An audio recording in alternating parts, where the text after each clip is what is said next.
guys, gawa tayo ng ano to. Sige lang, pinyos lang. Ngayon, sibog-sibog na po gamay para makita ng uban.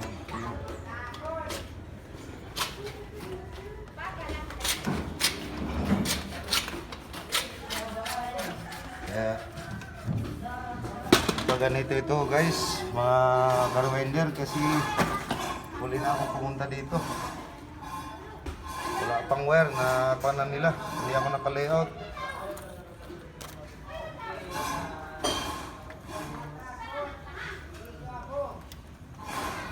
Dapat naka-layout ako nito. Wala, huli na. Kung na-layout ko na ito una, nagsabi sila na hindi sana magkaganito. Mayroon na naka-prepared na tubo to.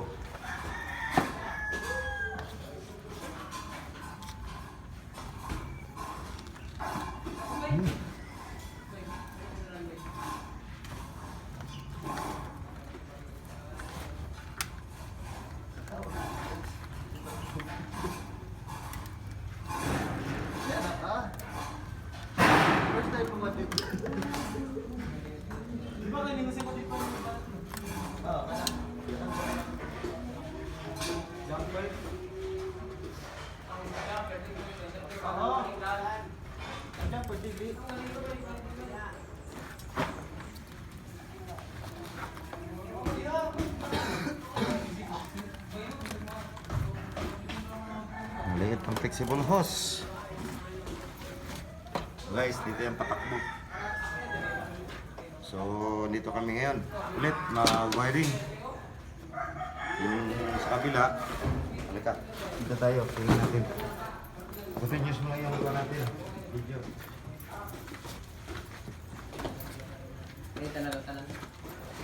So, ito. Yan. Prepared na yung para outlet tsaka ilaw. Tapos yung papunta doon. Ito. Yan. Dito yung sa kabilang kwarto. Itulak ba rin ka? Unang ka, itulak ba na ka? So, balatan mo muna yan ha. Yan. Yan. Sakto lang yung ko natin, flexible hose. Sakto lang. So, yan mga ka-rewinder. Wala muna kami doon sa shop. Nandito muna kami sa site, sa may dormitory sa pamangkin ko na patayin sila. Dito sa Lusuran. So, yan. Sa next video, doon pa sa kabila, babalik tayo. Salamat po sa panonood.